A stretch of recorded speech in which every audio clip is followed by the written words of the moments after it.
Una vez. Nosotros quedamos hasta la pausa número 1. Listo.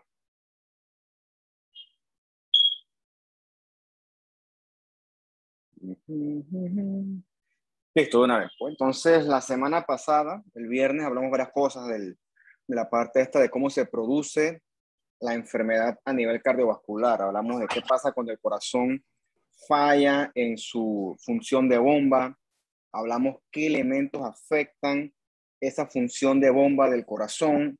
Hablamos un poquito de la anatomía del corazón, del ciclo cardíaco, cómo la sangre fluye. Discutimos que el circuito del corazón está conectado a otros circuitos, como por ejemplo el periférico y el sistema pulmonar. Y hoy vamos a seguir hablando sobre todo de la parte no tan estructural, sino la parte eléctrica del corazón. Y entonces vamos a comenzar hablando con un elemento del corazón que también puede fallar, que es el sistema eléctrico. Obviamente esto yo se lo voy a mencionar por encima, las generalidades que creo que son afines a su carrera. No es que aquí vamos a discutir con un electro por qué se da tal elemento, por supuesto que no. ¿Okay? Entonces, su corazón y el mío laten hacia usted, le guste o no. Y los latidos del corazón se caracterizan por ser rítmicos, ¿okay? Por ser constantes. Y la única forma que su corazón deje de latir es que usted, como le mencionaba la semana pasada, que usted se muera. Entonces, para esto el corazón requiere centros bien especializados que coordinen una contracción rítmica y constante. Entonces, cuando esa contracción rítmica es anormal, entonces viene lo que nosotros le conocemos como la arritmia. Bueno, con esa palabra arritmia, con ese término arritmia, siempre hay problemas, porque en verdad arritmia es de no ritmo. Entonces, algunas personas dicen que tú le deberías llamar a eso disritmia, o sea, de un ritmo anormal. Pero bueno, para fines prácticos siempre le llamamos arritmia. Entonces, las arritmias puede ser que tu corazón lata muy lento, que lata muy rápido, o que también su latido sea irregular. Para saber eso tendrías que saberte cuánto es la frecuencia normal del corazón, cuánto es la frecuencia cardíaca normal. Entonces, ¿qué te digo yo? Esto es como tu casa, ponte que tu televisor. El televisor tú te lo puedes comprar nuevecito. Bueno, yo no sé mucho de televisores, pero ponte que una pantalla plana, 55 pulgadas, Smart TV, que hace esto, esto y lo otro. O sea, te gastaste todos tus ahorros al año en este televisor. Y en tu casa se va la luz.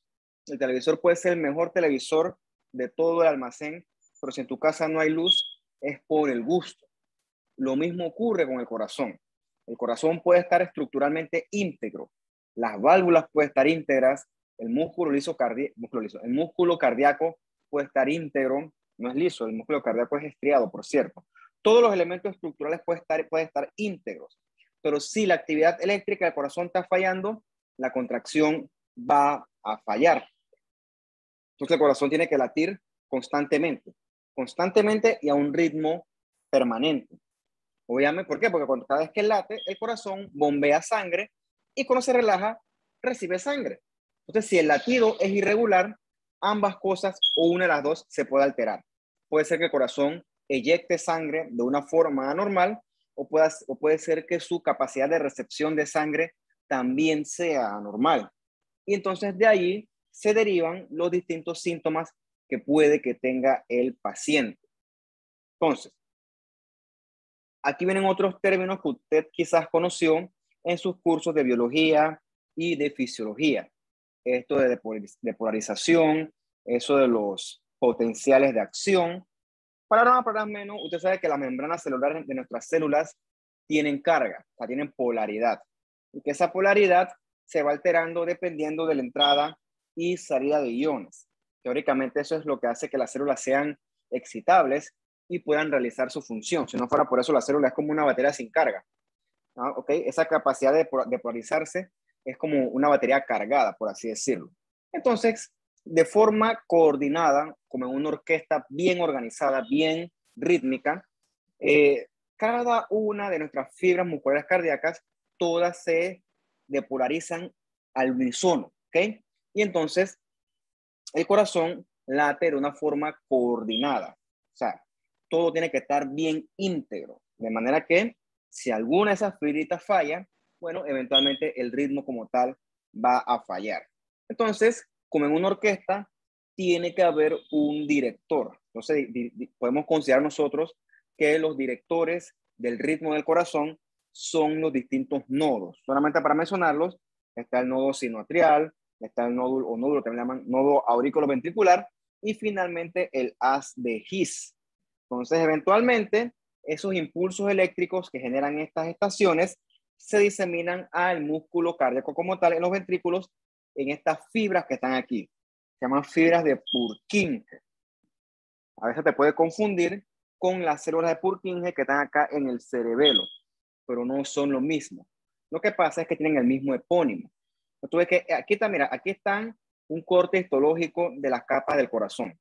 Entonces el endocardio, que tú sabes que está recubierto por su capita interna de endotelio, al final el corazón es un vaso modificado.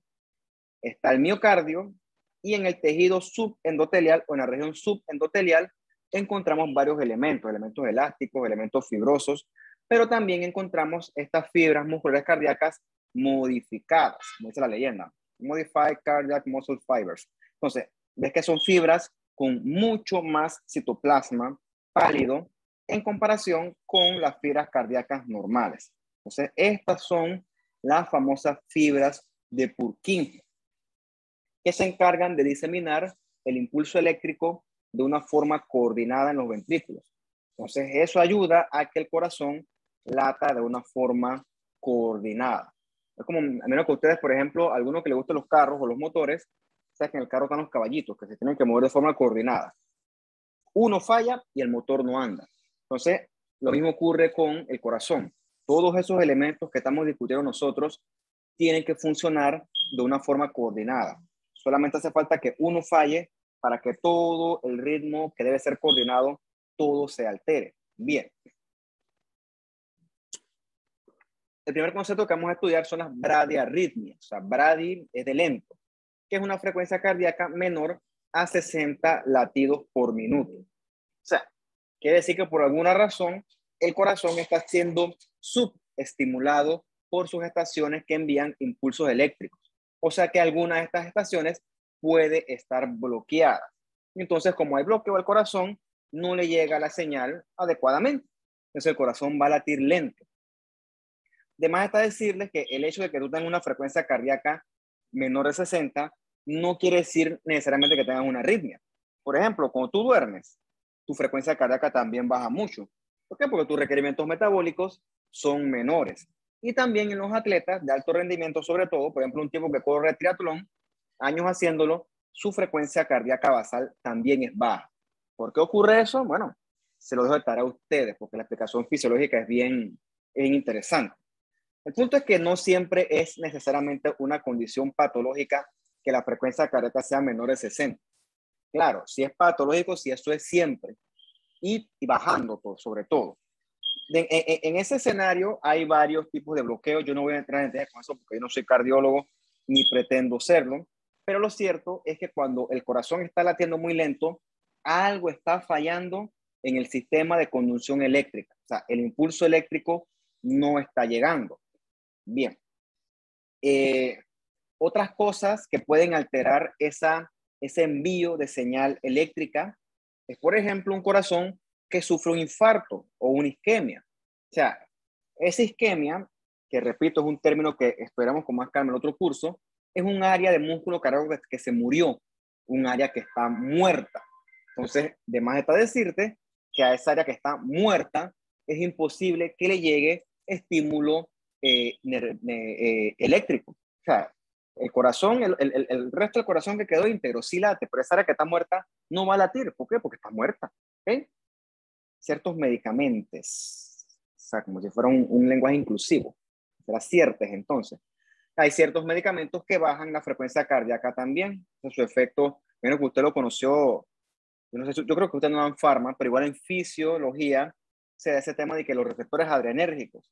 Entonces hay medicamentos que bloquean ciertos receptores, los beta, por ejemplo, que te bajan la frecuencia cardíaca. Y también puede que tengas un aumento del tono vagal. Del tono vagal, creo que nosotros vamos a hablar si no me equivoco, en la clase de respiratorio, cuando hablemos de la conducta fight or flight. Ahí también hablamos un poquito de, por ejemplo, las famosas pálidas. Porque si tú, cuando estabas chiquito y te tocaba ir al himno nacional tempranito en la mañana, ¿por qué te da esa famosa pálida que te quieres desmayar o que te desmayas? ¿Por qué ocurre eso? Bueno, tiene que ver en parte con esto, ¿no? Con el tono vagal y con la activación de ciertas hormonas. Ok. El punto es que la bradiarritmia esta, o mejor dicho, o más fácil dicho, una palabra más corta, esa bradicardia ocurre en función en que la conducción está bloqueada, ¿ok? Por alguna razón. Entonces, si la frecuencia cardíaca es lenta, la solución es aumentar la frecuencia cardíaca. Eso se logra con ciertos medicamentos, un marcapaso. Póngate que un marcapaso es como una batería que hace que el corazón lata más rápido. O sea, si un carrilo me escucha diciendo eso, me va a meter un bofetón, me va a decir, pero es para que ustedes más o menos tienen el concepto. O sea, no tienen por qué saber a ciencia cierta lo que hay detrás de eso. Pero para que sepas que un marcapaso es un aparatito que hace que la frecuencia cardíaca suba y se mantenga constantemente aumentada. De más está decirles que puede pasar un corazón con una frecuencia cardíaca, ponte que en 30. Un corazón que late muy lento. Y cada vez que el corazón late, bombea sangre. O sea que en cuestión de un minuto, ese corazón bombea menos sangre que una frecuencia cardíaca por lo menos de 80 en adelante. Entonces, ya sabes todo lo que puede pasar tomando en cuenta los conocimientos adquiridos en la clase anterior. La contraparte de la bradiarritmia es la taquiarritmia. O sea, es taqui de rápido. O sea, es un ritmo cardíaco rápido, un ritmo cardíaco elevado. Entonces, desde el punto de vista práctico, el libro no las divide en las que se generan por encima de los ventrículos, o sea, las supraventriculares, y las que son propias del mismo ventrículo. Entonces, aquí tú vas a encontrar una clásica que es la taquicardia sinusal, que es que termina la frecuencia cardíaca y está por encima de 100, pero el ritmo se mantiene. Es un corazón rítmico, pero que late más rápido. No necesariamente es una cuestión patológica. Por ejemplo, si tú agarras ahorita y te vas al Parque Omar y le das 2 vueltas, no, 2 es mucho, le das una vuelta, quizás hasta eso es mucho. Corriendo, quizás tú sientas que tu frecuencia cardíaca sube. Claro, ¿no? Tú sabes que tu frecuencia cardíaca sube para poder llevar más sangre a esos músculos esqueléticos de tus piernas, sobre todo, en realidad el resto del cuerpo, que se le está exigiendo más esfuerzo. ¿Ok? Pero también puede ser en respuesta a algo patológico, que eso pues lo discutiremos a lo largo del curso. Recuerden que conozcan el concepto. Bien. De esta sí es importante discutirla porque es relativamente común. Es la fibrilación auricular, o FA más corto. ¿Qué ocurre? En esa fibrilación auricular, la aurícula está sobreestimulada, o sea, está recibiendo demasiada estimulación la aurícula, está siendo demasiado bombardeada por estímulo eléctrico, tanto así que la aurícula puede latir hasta más de 400 veces por minuto. O sea, imagínate tú cómo late esa aurícula si late más de 400 veces por minuto. O sea, realmente no late, realmente como que prácticamente vibra, ¿ok? Late demasiado rápido. Afortunadamente el ventrículo no alcanza esa velocidad, o sea, la aurícula va demasiado violentamente rápido. Entonces, cuando a esas personas que sufren exhalación un electro, y se describe que ese es un ritmo irregularmente irregular, como dice la diapositiva. O sea, el corazón está por su lado haciendo lo que le da perfectamente la gana. Bien. La fibrilación auricular puede tener muchas razones o muchas causas subyacentes. Puede que haya un defecto estructural del corazón, puede que haya una enfermedad pulmonar, un paciente con alteraciones hormonales tipo hipertiroidismo, pero al final del día, todas estas entran dentro del rango de lo idiopático. ¿Idiopático qué quiere decir? Cuando tú usas la palabra idiopático, quiere decir que yo estudié todas las causas y ninguna fue. O dicho de otra forma, todas las causas fueron descartadas y simplemente, pues, no lo sé, es idiopático. Muchas enfermedades son idiopáticas porque yo no sé de dónde salieron. Digo, si superamos todo, la medicina fuera un acto fácil y ojalá fuera así, pero en verdad como me parece que estudiarlo, etcétera, muchas cosas entran dentro del rango idiopático porque pues siempre habrá alguna limitación que no me permita llegar hasta el fondo de esa causa. Esto es así. ¿Okay? Por eso es que esto es un acto de ciencia, que hay que investigar, hay que indagar, hay que ir más allá. Y bueno, si no encontré nada, al menos descarté otras causas, ¿ok? Entonces, eso es lo que significa la palabra idiopático. Bien, ¿qué ocurre? Les dije, ¿no? La aurícula 400 veces por minuto. O sea, imagínate esa velocidad. Cuando demos el otro curso de patología, le voy a hacer un spoiler, hay una clase que es la clase del tromboembolismo y de la trombosis. Entonces, hace tiempo, Rudolf Virchow describió la trombosis. La trombosis es la tendencia a formar coágulos sanguíneos en el contexto de un endotelio sano, o sea, de un endotelio lesionado. O sea, tú sabes muy bien que tu sangre coagula cuando hay algún tipo de lesión endotelial. ¿Por qué? Porque ese coágulo tiene que detener el sangrado. O sea, si no se irá sangrando forever. O sea, te imaginas, eso es antibiológico. Entonces, la tendencia a coagular cuando te lesionas un vaso, eso se llama, en términos generales, se llama hemostasia. ¿Ok? Entonces, siempre tiene que haber un balance de la correcta coagulación cuando hay lesión y del flujo sanguíneo laminar en su estado líquido cuando no hay lesión vascular.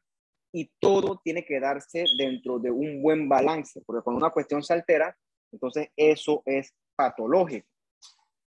Entonces Rudolf Virchow, hace bastante tiempo, describió 3 elementos que hacen que haya trombosis o que favorecen la trombosis.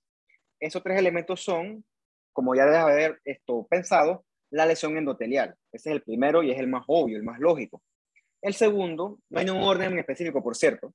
El segundo, o el que sigue, serían los estados de hipercoagulabilidad. O sea, un paciente que tiene tendencia propia a coagular de más. Por ejemplo, en los tiempos de antes, las mujeres que tomaban anticonceptivos orales, tienen curiosidad, pueden preguntar por qué. ¿Ok? Pero igual eso lo vamos a aprender eventualmente.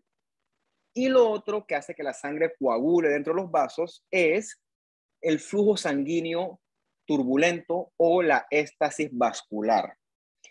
Éstasis, o sea que la sangre se queda literalmente estancada.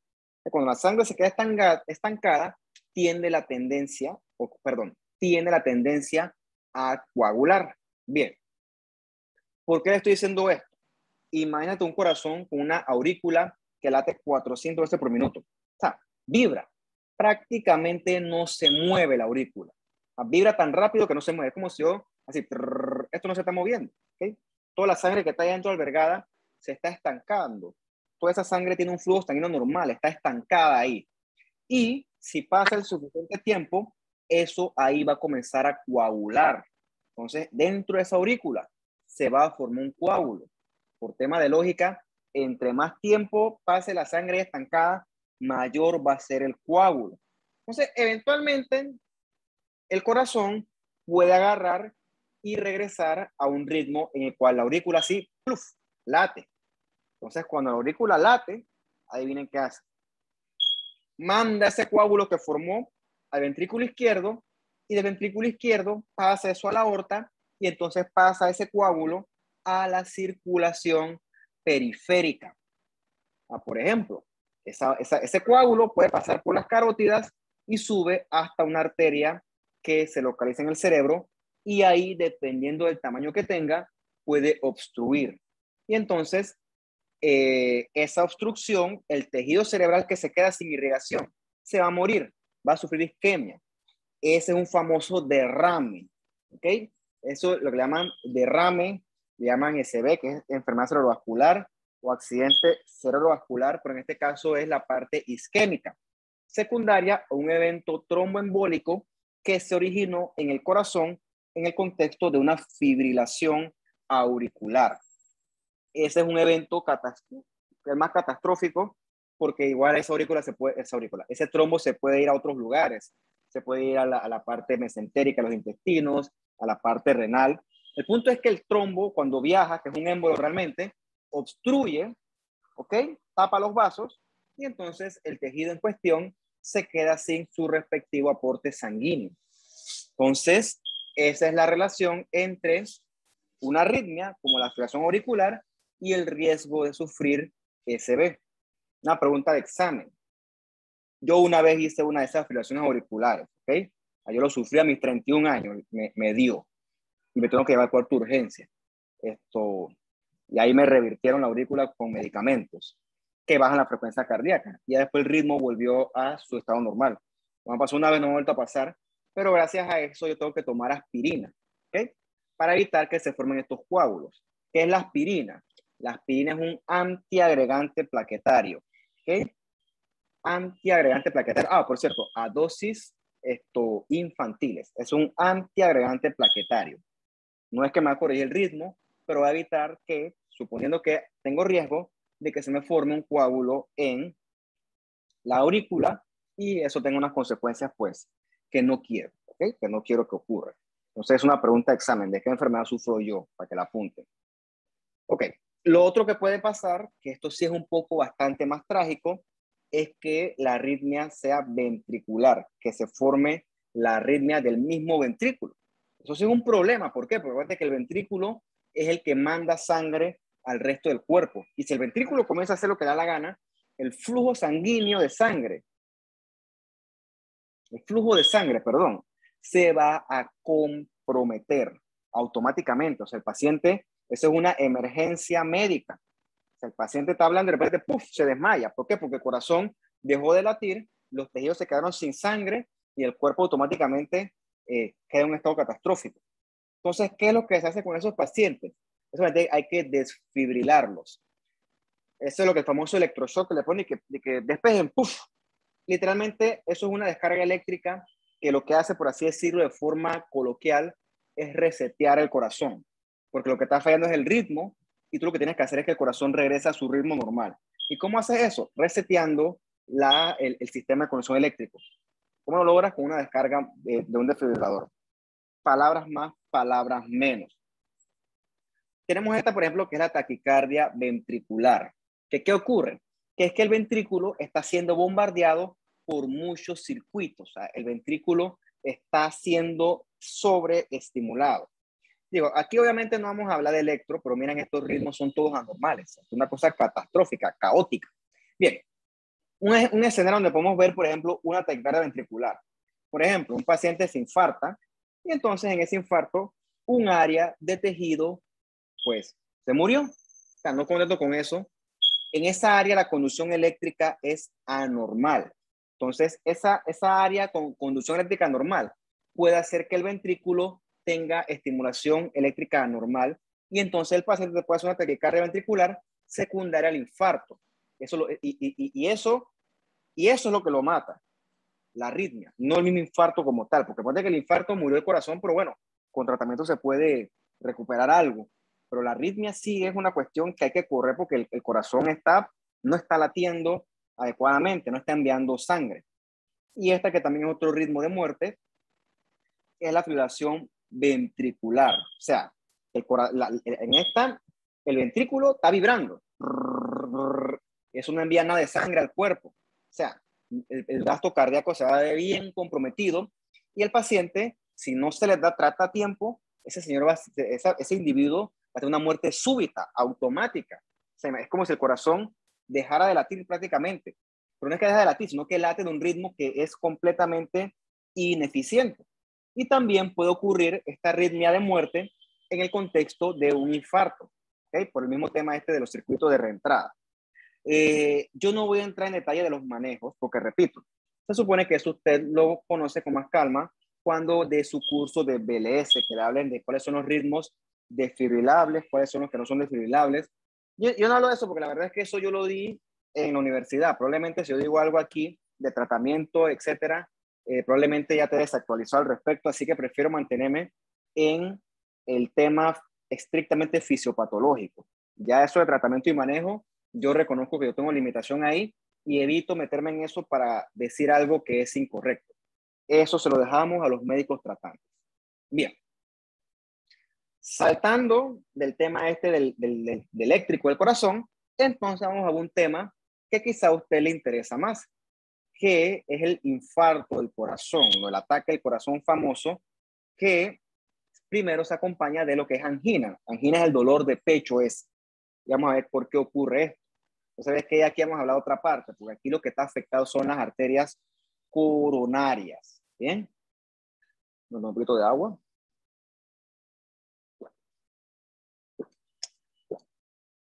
Una buena servilleta.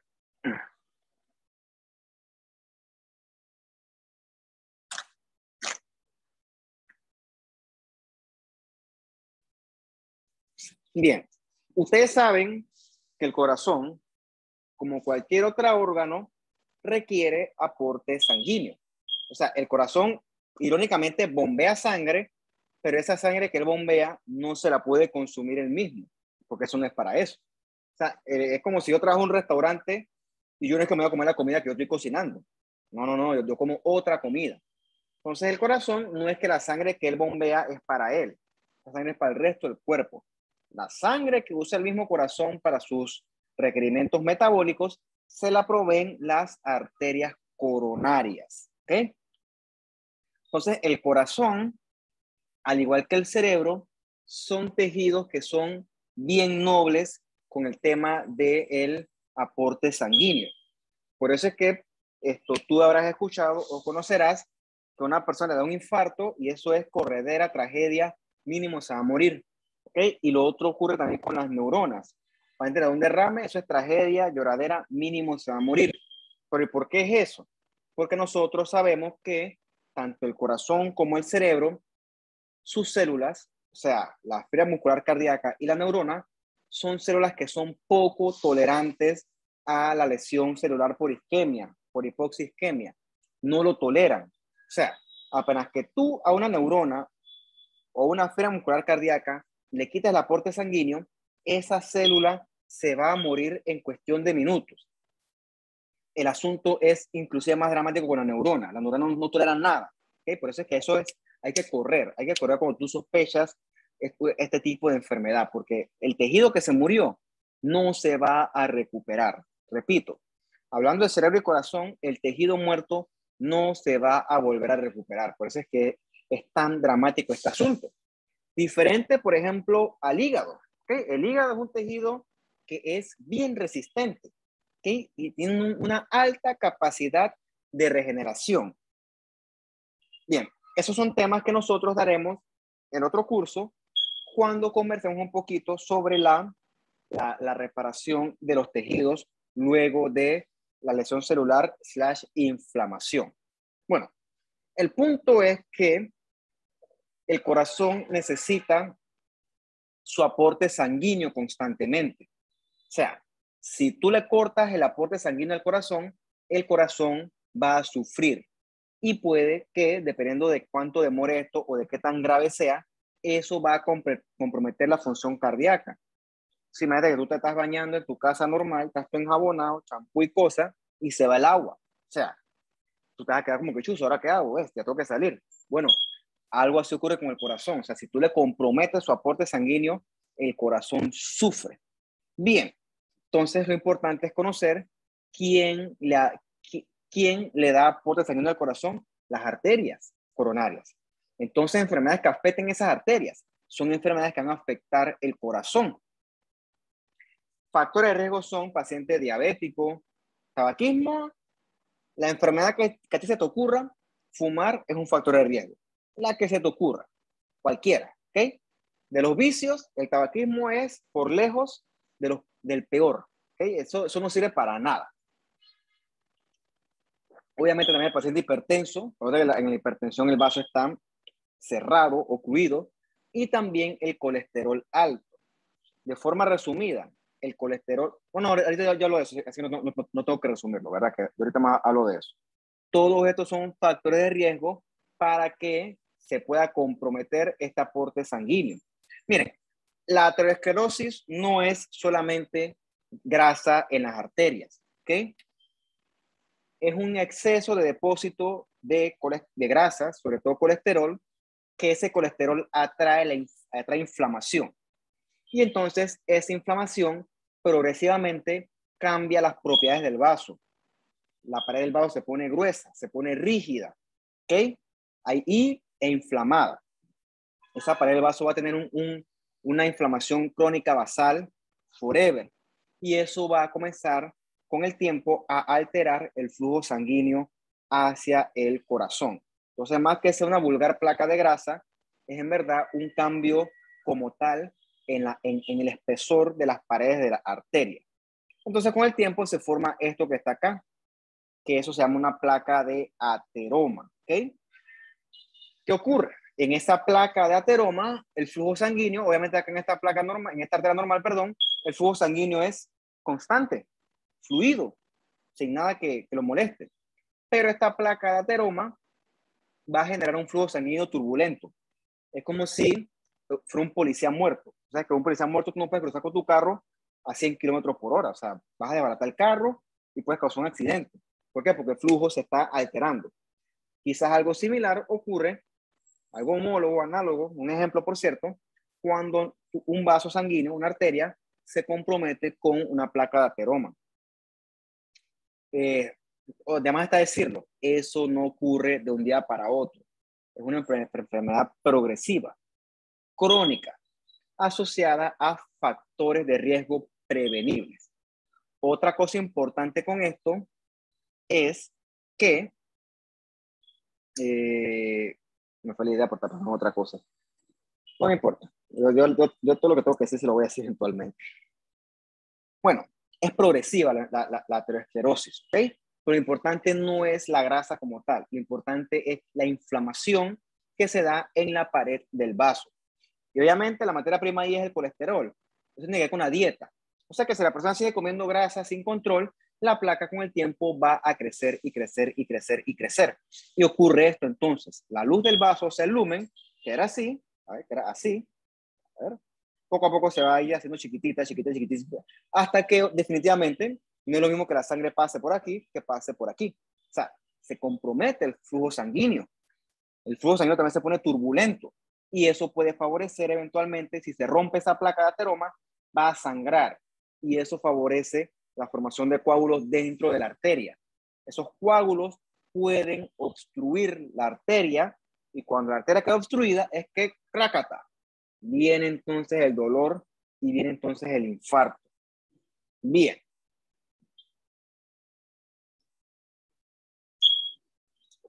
En una persona normal, ¿ok? Puedes, por ejemplo, hacer el intento ahorita. Tírate al piso y hace 20 pechadas si puedes. O hazte lo más que puedas. Tu corazón eventualmente va a comenzar a latir más rápido y con más fuerza.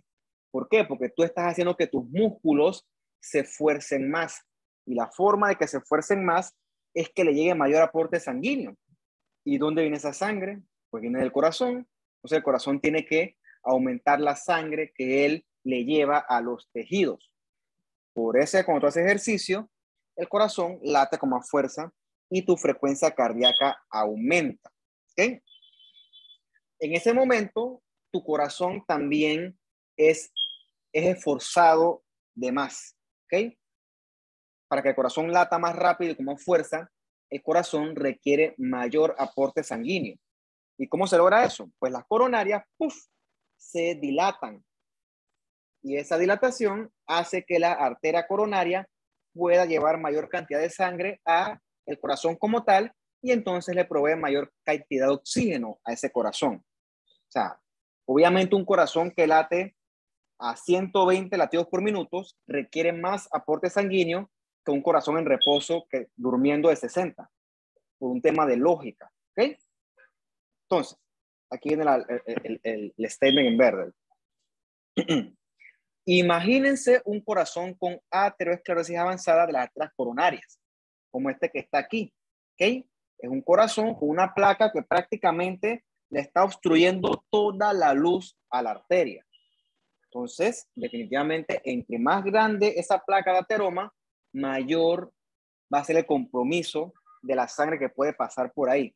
O dicho de otra forma, entre más grande sea la placa de ateroma, menor va a ser el aporte sanguíneo que llegue al corazón. Entonces, cuando el corazón es expuesto en esfuerzo, el corazón va a sufrir porque al corazón no le está llegando suficiente sangre.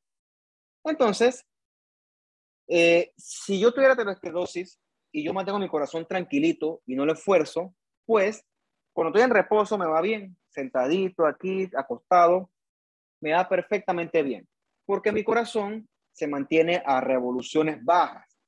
Pero si yo tengo una arteria tapada con una placa de ateroma y yo hago mi corazón y ¡boom! Lo revoluciono, y me pongo a correr, a hacer ejercicio y otras cosas, el corazón va a tener problemas, porque ese corazón quiere trabajar con más velocidad, con más revoluciones, pero para eso necesitas gasolina. Y la gasolina la obtenemos de las arterias coronarias. Pero recuerda que esa arteria coronaria con aterosclerosis, esa arteria está endurecida, está con placa de ateroma, entonces no se puede dilatar adecuadamente y entonces el corazón se va a quedar literalmente sin gasolina, ¿ok? El corazón va a comenzar a sufrir. Entonces, ese vaso que tiene esa placa de ateroma no le va a poder suplir lo que el corazón necesita de oxígeno, más el corazón comienza a latir más veces por minuto. O sea, el corazón se va a quedar sin batería, por así decirlo. Entonces, en ese momento es que viene el dolor torácico con la dificultad para respirar. Bien, cuando eso ocurre, eso nosotros le llamamos la angina estable, ¿ok? Angina estable quiere decir que en reposo yo me siento bien. En reposo quiere decir que estoy sentado, estoy acostado o una caminata muy leve. ¿Ok? Yo me siento bien. El problema viene cuando yo hago ejercicio o cuando subo las escaleras, que yo siento que chuzo fijo, me pega un dolor en el pecho y después yo vuelvo y me siento y ese dolor se me va. ¿Ok? Yo, ponte que me mandaron a la tienda a caminar, fui y me agarró el dolor.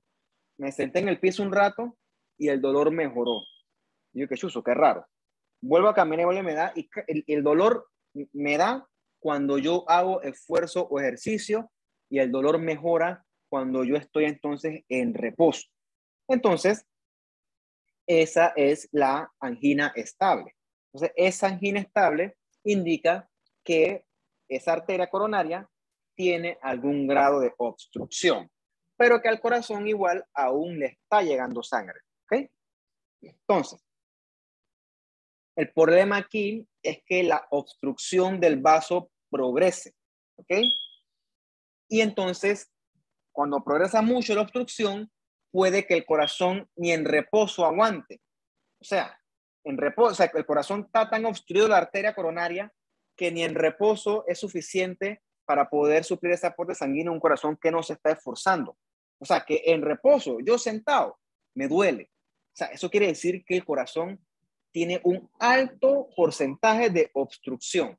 O sea, que ni siquiera para hacer ejercicio, o sea, en reposo ya a mí me duele. ¿Ok? Entonces, ese dolor que no mejora, que es en reposo, sin ejercicio, que yo no tolero el ejercicio porque de una vez me duele el pecho automáticamente. Y cuando digo ejercicio, no me refiero a ir a jugar fútbol o a nadar, me refiero, por ejemplo, a subir unas escaleras. No lo aguanto porque me pega el dolor. Entonces, ese dolor que no mejora con el reposo y ese dolor que es automático con el esfuerzo, entonces esa es la angina inestable. Entonces, en esa angina inestable, eso indica que los vasos están bien obstruidos. O sea, tanto así que el corazón no le está llegando sangre. Le llega un chorrito, ¿ok? Ese corazón está a punto, esa arteria está a punto de obstruirse totalmente.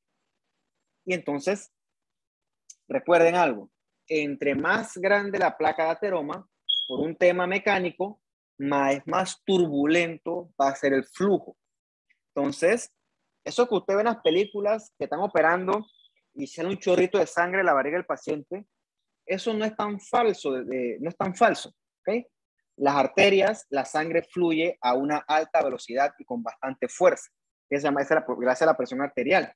Entonces, así mismo con esa fuerza, la sangre está fluyendo constantemente a través de nuestras arterias coronarias. Ahora imagínate que una arteria que va a millón con la sangre, esa sangre le pega cada rato a la placa de ateroma. Eventualmente puede romper la placa de ateroma. Y cuando esa placa de ateroma se rompe, se ulcera o se erosiona, va a sangrar. Entonces, en ese sitio de sangrado, las plaquetas se van a comenzar a agregar y se va a formar un trombo dentro de esa arteria coronaria. Entonces, cuando eso ocurre, es que viene el famoso ataque al corazón. En ese momento el corazón, ese trombo, ¡brum!, obstruyó totalmente la arteria y entonces ya ahí no hay aporte sanguíneo.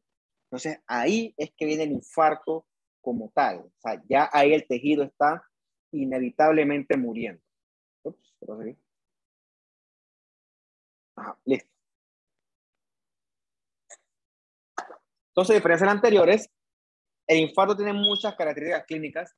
Yo no voy a entrar en detalle con eso porque pues eso es más de medicina, pero cuando el paciente está infartado, el tipo está intranquilo, está sudoroso, está con ganas de vomitar, está con dificultad para respirar y el tipo se sienta, se acuesta y el dolor no mejora.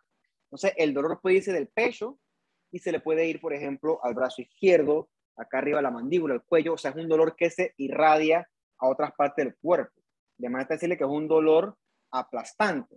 De hecho, mi profesor que me enseñó, que nos enseñó propedéutica, que dice el paciente que es como si tuviera la pata de un elefante en el pecho. O sea, un dolor aplastante.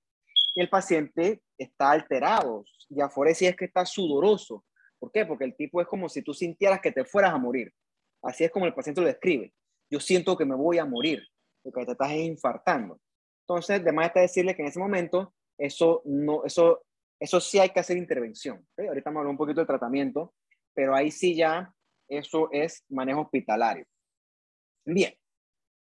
Los pacientes diabéticos, sobre todo, hacen infartos que no duelen. ¿Okay? Es un infarto silente y es una causa importante de mortalidad en estos pacientes. Entonces, para que sepa que también pueden ocurrir infartos que no duelen, infartos asintomáticos, y eso está bien descrito sobre todo en los pacientes diabéticos. Bien. Entonces, ¿qué complicaciones hay del infarto? ¿Okay? Bien. Primero, para partir de esto, recuerden que hay varias arterias coronarias. No es que es una sola arteria coronaria, hay varias y tienen sus distintas ramificaciones. Entonces, los efectos del infarto van a depender de qué región del corazón es la que está siendo comprometida y del grado de obstrucción. ¿Okay? Obviamente, si yo obstruyo una rama grande, va a ser más dramático que si obstruyo una ramita chiquitita. ¿Okay? Entonces, depende del grado de obstrucción. Obviamente, el infarto puede afectar al sistema de conducción eléctrico y puede debutar como una arritmia. ¿Okay? También, por ejemplo, este lado que está infartado al corazón, esquemáticamente aquí en moradito, ese lado no late adecuadamente, porque está muerto ese lado, no va a latir. Entonces, el mecanismo de bomba del corazón se va a comprometer y el paciente también te puede hacer síntomas como si tuviera una falla cardíaca. ¿Okay? O sea, obviamente, porque el corazón, ese miocardio, ese ventrículo que está comprometido, no va a latir. Acá está latiendo, esta acá no late nada. ¿Okay? Definitivamente, como si fuera una falla cardíaca. ¿Okay? Por lo general, la arteria más comúnmente obstruida es la LAD, la descendiente anterior izquierda. Left anterior descending, creo que es. ¿Okay? Porque esa es la que irriga a el ventrículo izquierdo. Por un tema de lógica, usted recuerde, el ventrículo izquierdo es el que bombea sangre a la aorta y al resto del cuerpo. Entonces, si yo comprometo esa región del corazón, que es en términos de latido lo más importante, entonces el paciente con un latido ineficiente te va a hacer síntomas de falla cardíaca.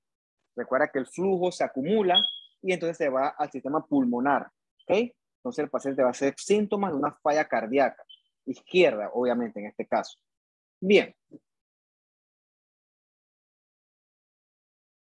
Del mismo modo, si es la corona derecha, eso puede afectar el lado derecho del corazón y entonces los signos son de falla cardíaca derecha, con acumulación de flujo en la periferia del cuerpo. También pueden romper las estructuras que sostienen las válvulas, como por ejemplo los músculos papilares, y eso puede provocar valvulopatías también. Otra cosa que puede ocurrir es lo que tenemos nosotros aquí. Este es un corazón y ven este huequito. O sea, la pared se perforó. Esa es una ruptura de la pared libre. O sea, eso es hasta donde yo sé, eso es mortal. Hasta donde yo sé, nadie sobrevive a eso. ¿Por qué? Porque de ese ventrículo sale un montón de sangre. O sea, recuerda que el corazón no está libre ahí en tu cavidad torácica. El corazón existe dentro de un saco que se llama el pericardio. Entonces, en ese pericardio, si el corazón comienza a sangrar, ese espacio, esa cavidad pericárdica se llena toda de sangre. Entonces, es como si el corazón quedara todo bañado en sangre y apretado dentro del pericardio. Entonces, el corazón va a quedar todo restringido y no va a poder latir, ni relajarse. Entonces, a menos que tú repares eso, eso es rápidamente fatal. Eso se llama un tamponamiento cardíaco. Taponamiento cardíaco. O sea, se llena todo ese saco pericárdico de sangre, el corazón queda restringido. Bien. Entonces ya hablamos un poquito de cómo se produce la enfermedad en términos de obstrucción coronaria. ¿Okay? Entonces, ¿qué podemos hacer nosotros frente a eso? Bien. Lo primero es conocer los factores de riesgo. Ya sabemos que el paciente sedentario, con dietas altas en grasa, obeso, este paciente tiene riesgo cardiovascular en general. Entonces, lo primero, antes de entrar con medicamentos, lo primero es la modificación en los estilos de vida. O sea, hacer ejercicio, bajar de peso, bajar el consumo de grasas, dejar de fumar, limitar el consumo de bebidas alcohólicas. Todas son recomendaciones no farmacológicas que tienen un impacto alto en el paciente. Uno comienza por ahí, antes de entrar de lleno con medicamentos. De hecho, las dos cosas tienen que ir al unísono. No hay medicamentos milagrosos, ¿ok? El medicamento tiene que ir de la mano con los hábitos del paciente, si no es por el gusto. Bueno, si el paciente decidió comprometerse y cambiar su estilo de vida, pero los valores de colesterol son difíciles de manejar, entonces hay medicamentos que sirven para disminuir el colesterol. Obviamente estos no son santos griales. Acuérdate que todos los medicamentos tienen efectos que son esperados, que son beneficiosos y también tienen efectos adversos, ¿ok? Recuerda eso siempre, o sea, no hay tal cosa como una cura milagrosa como tal. Bien. Otra medida que es importante es la aspirina. Recuerda que la aspirina es un antiagregante plaquetario. Inhibe el tromboxano A2. De eso vamos a hablar cuando conozcamos la cascada del ácido araquidónico. ¿Ok? Entonces, lo que hace la aspirina es que si esta placa de ateroma se rompe y sangra, evita que se forme un coágulo como tal. La aspirina en este caso no disminuye el colesterol ni tampoco inhibe la placa de ateroma. Lo que hace es que si la placa sangra, por la razón que sea, evita que se forme un trombo. Por eso es que se llama cardioaspirina, como esta que tengo yo aquí. A ver, aquí sí.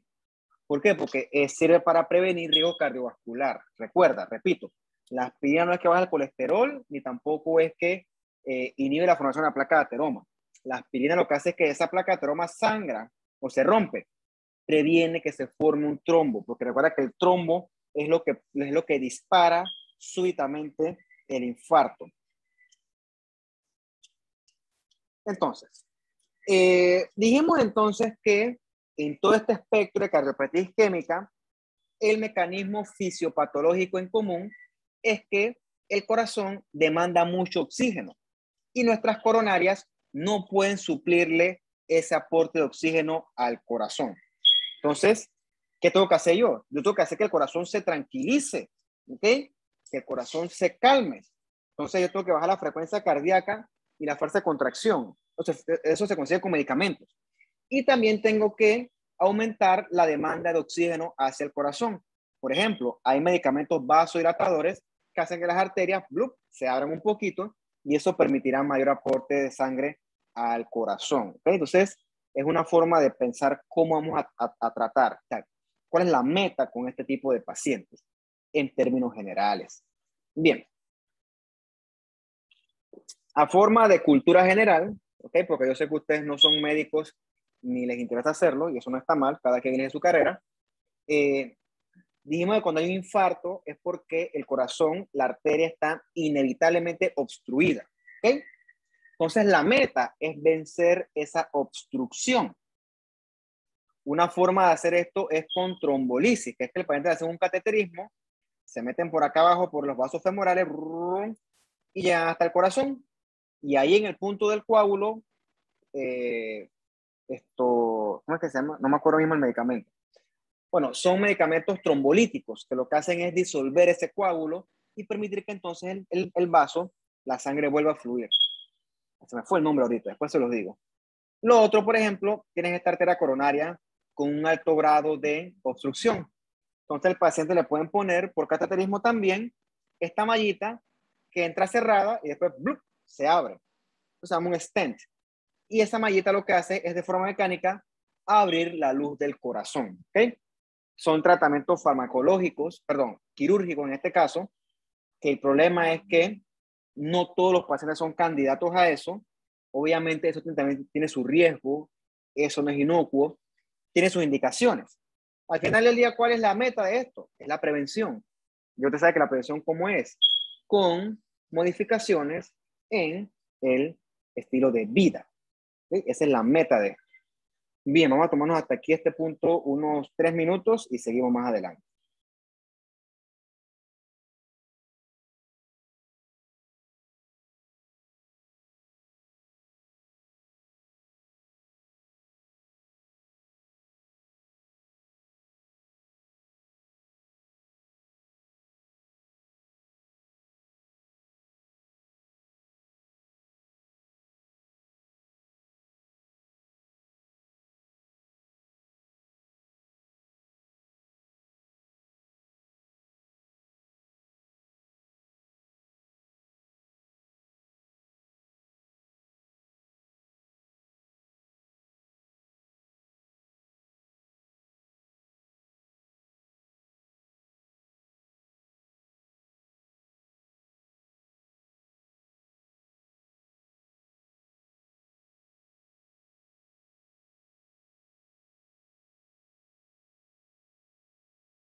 A ver, listo, ahora sí. Entonces ya para terminar esta parte que creo es un poquito más llevadera, más sencilla, lo último es hablar que, al igual que las coronarias, las otras arterias del cuerpo también pueden sufrir daño o lesión. Bien, este es un concepto, un término que está bastante de moda por el tema infame este de los antivacunas, que es un émbolo. Un émbolo es esencialmente cualquier sustancia que viaja por la sangre, cualquier sustancia anormal. Entonces los émbolos por lo general son coágulos, ¿no? Que se originan de un trombo. De hecho, cuando se forma un trombo y se desprende un pedacito, ese pedacito que se desprende es lo que nosotros le llamamos el émbolo. Una cosa importante aquí conocer es que no todos los trombos o los émbolos son necesariamente coágulos sanguíneos. También puede haber émbolos grasos, puede haber émbolos tumorales, émbolos gaseosos. O sea, para que sepan que es cualquier sustancia que viaja de forma anormal en la sangre. Entonces, ya tenemos aquí el ejemplo del tromboembolismo, perdón, del evento tromboembólico, que ocurre en el contexto de una fibrilación auricular, donde el flujo turbulento en la aurícula izquierda eventualmente manda un émbolo al ventrículo izquierdo, de ahí salta eso a la circulación periférica, la aorta, caída aórtico, pues subir por la carótida y alojarse en una arteria del cerebro. Entonces, del mismo modo puede alojarse en otras partes del cuerpo. Y ahí en ese sitio, dependiendo del tamaño, obstruir y generar infartos a la región anatómica que se está quedando sin aporte sanguíneo. Bien, uno que está bastante de moda, quizá usted lo conoció ya o lo ha escuchado de él, es el tromboembolismo pulmonar, que se genera en la gran parte de los casos en el contexto de una trombosis venosa profunda. A diferencia de los anteriores, estos son coágulos que se forman en las venas. Por lo general, por un tema de gravedad y de incompetencia valvular, entre otros factores de riesgo que no vamos a discutir hoy, creo, esto se forman en las venas profundas de las piernas. Entonces se llama trombosis venosa profunda. Entonces la pregunta es, pero bueno, ¿pero por qué se forma un trombo dentro de una vena? Entonces, si tienes esa pregunta, la puedes contestar fácilmente utilizando la triada de Virchow. Recuerda, esa persona que te hace ese trombo aquí debe ser que tiene una lesión endotelial o tiene una éstasis vascular, un flujo turbulento, o puede que también tenga un estado de hipercoagulabilidad. Puede que tenga 1 de 3, puede que tenga 2 de 3, o si está lo suficientemente salado, puede que tengas 3 de 3. Bien. A manera de resumen o de spoilers, ¿por qué ocurre la trombosis venosa profunda? ¿O cuál es el mecanismo fisiopatológico? Bien.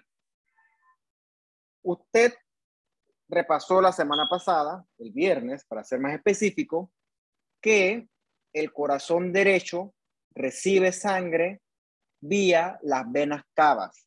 Esa sangre venosa viene de la periferia del cuerpo. Bien, por un tema de lógica,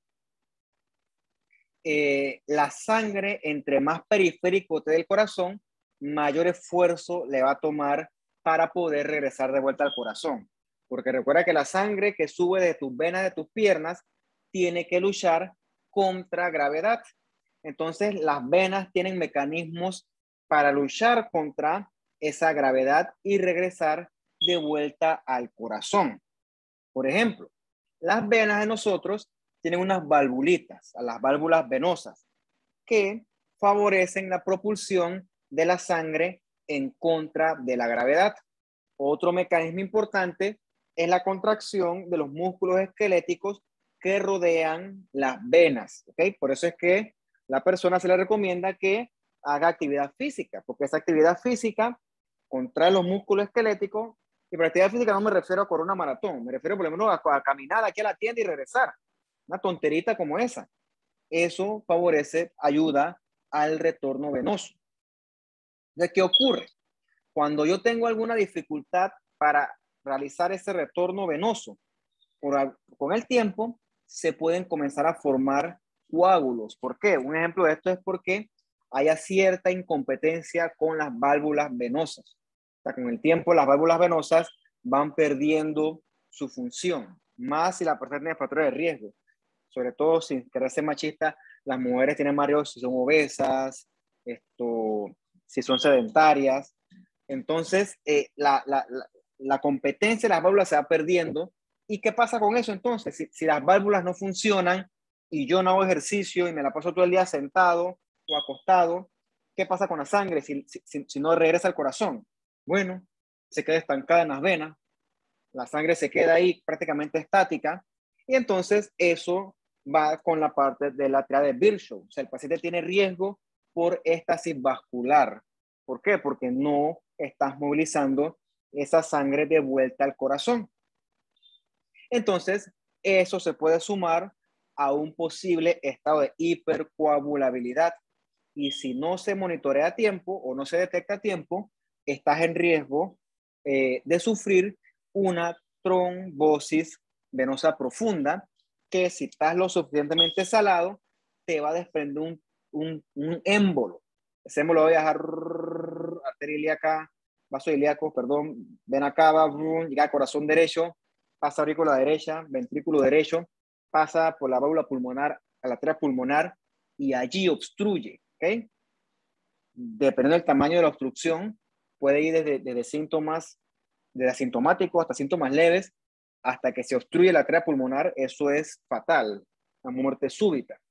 Pero bueno, esto tiene su clínica antes de, no es que debutas automáticamente con el tromboembolismo.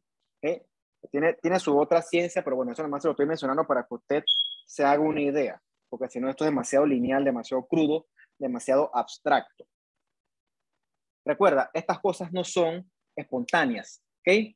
Esto tiene una historia natural, factores de riesgo que la gran mayoría son prevenibles y detectables a tiempo. Bien, otra que es relativamente, no es que es rara, pero no es tan común como la coronaria, es que puede ocurrir aterosclerosis en cualquier otra arteria, en el mismo modo que ocurre en el corazón. Y ocurre lo mismo, si la arteria que suple a un órgano se tapa, entonces el órgano va a quedarse sin aporte sanguíneo y va a sufrir entonces muerte celular por isquemia. Puede pasar en el cerebro, en los intestinos, en los mesenterios, en los riñones. Entonces, del mismo modo, lo que pasa es que no nos preocupa tanto porque quizás esos tejidos son un poco más tolerantes a que le corte el aporte sanguíneo. Pero funciona igualito, ¿ok? Entonces llega un punto en el cual la placa de ateroma de la arteria periférica obstruye tanto que causa dolor. Eso aplica sobre todo cuando afecta, por ejemplo, una pierna, un miembro inferior. Bueno, ese dolor se llama la claudicación y es la contraparte de la angina del corazón. Del mismo modo, el dolor aumenta con el ejercicio o con el esfuerzo y mejora con el reposo, ¿ok? Es casi lo mismo que si fuera en el corazón, pero en otras partes del cuerpo. Entonces, esa región, ponte que es una pierna que tiene una arteria con un cierto grado de obstrucción, va a tener unos signos clásicos, ¿no? Que el libro describe como la 6P. O sea, esa región va a estar pálida, los pulsos van a estar disminuidos, obviamente porque tiene una obstrucción marcada, por ahí corre menos sangre, va a doler, va a tener alteraciones en la sensibilidad, va a tener parestesias, parálisis y va a estar eso frío, ¿ok? Para que tú nomás para que veas todo lo que puede causar una obstrucción parcial, ¿ok? Entonces, por ejemplo, se pueden comprometer, por ejemplo, las arterias ilíacas y eso afecta a los glúteos, los muslos, o se puede comprometer la arteria popliteal femoral y eso afecta sobre todo las pantorrillas. Entonces, eso hay que hacer un ultrasonido, ver si hay obstrucción y si hace falta, pues se maneja, ¿no? Obviamente, siempre es importante el manejo no farmacológico, ¿ok? Ejercicio, bajar de peso, la dieta, dejar de fumar, todas las cosas que usted, pues, sabe también como yo. Bien. También la aorta, que es la arteria más grande de todo nuestro cuerpo, también puede estar comprometida por la aterosclerosis. En la aorta pueden haber modificaciones o cambios patológicos, mejor dicho, que les conocemos como los aneurismas. ¿Qué es lo que usted ve aquí? Que la aorta, ¡blup!, la pared se dilata. Obviamente hay aneurismas en otras arterias, pero ahorita estamos hablando de los aneurismas de la aorta. ¿Okay? Sobre todo ocurre en la aorta abdominal y tiene que ver con enfermedades, por ejemplo, el tejido conectivo, el Marfan, que vamos a hablar la otra clase, infecciones como la sífilis, entre otras, ¿no? ¿Cuál es el problema? La aorta se puede dilatar tanto que comprime estructuras vecinas y entonces provoca los síntomas. Por ejemplo, si la aorta torácica se dilata, ¿qué estructuras hay por ahí cercanas? Bueno, la vía respiratoria, la tráquea y hasta el esófago. Entonces, si la aorta ¡blup! Se dilata, puede que comprima el esófago y provoca disfagia. ¿Qué es disfagia? Dificultad para tragar, porque obviamente el esófago está siendo obstruido de forma mecánica. ¿Ok? Fuera de eso, no es tan peligroso. El problema es que obviamente esta arteria que está toda dilatada es más susceptible a romperse. Entonces hace falta, de ser necesario, manejo quirúrgico. Es como, por ejemplo, si tú caes en un hueco en tu carro y se le forma un huevo a la llanta. No es que tú digas, normal, no se rompió, está cool. No, porque entonces si caes en otro hueco, puede que la llanta se reviente. Y tú obviamente vas a tratar de evitar eso. Bien. Otro escenario raro, pero que ocurre también, es la disección aórtica. Como dice la palabra, los planos de la aorta se disecan. Por así decirlo, se forma un tercer espacio y ese tercer espacio se llena de sangre. Entonces, ese llenado de sangre amplía esa disección. Sean pacientes hipertensos, secundario a un trauma o los factores de riesgo son similares al aneurisma también. Entonces, eso es muy sintomático y por lo general es una urgencia quirúrgica, porque se puede perforar esa aorta. Yo sé que eso no es para ustedes, pero es para que usted sepa cambios que pueden ocurrir en las distintas arterias. Bien, creo que esta parte sí me interesa. Me pongo una cosita aquí rapidita. Muy bien, estamos bien de tiempo. Bien, ahora sí. Esto sí es más chévere acá. Bien, hemos hablado bastante de las modificaciones perdón, en los estilos de vida. Siempre decimos, hacer ejercicio es importante porque te ayuda a bajar de peso. El peso es malo porque de forma mecánica pone más presión a tus regiones anatómicas, a tus órganos, entre otras cosas, ¿no? El aumento de peso genera mucho de balance metabólico, hormonal. Por así decirlo, una persona que está aumentada de peso sus órganos trabajan de una forma anormal. ¿Ok? No me gustaría mucho entrar en detalle con eso porque eso tiene que ver con otras variables. Hay un componente inflamatorio de base, una inflamación crónica leve, basal en las personas obesas, y hay una desregulación metabólica en general, resistencia a la insulina, hiperglucemia, un montón de cosas, ¿ok? Así que, para fines prácticos, la persona obesa, sus órganos funcionan mal. ¿Okay? Esa es la lección con esto. ¿Qué pasa? Tus órganos son resistentes, son maleables, pero el problema es que tú pases años siendo obeso, toda la vida. Entonces vas a forzar a que tus órganos trabajen de forma normal mucho tiempo, probablemente al momento de que el daño a los órganos sea irreversible, ¿okay? O queden con un daño ya muy, muy establecido.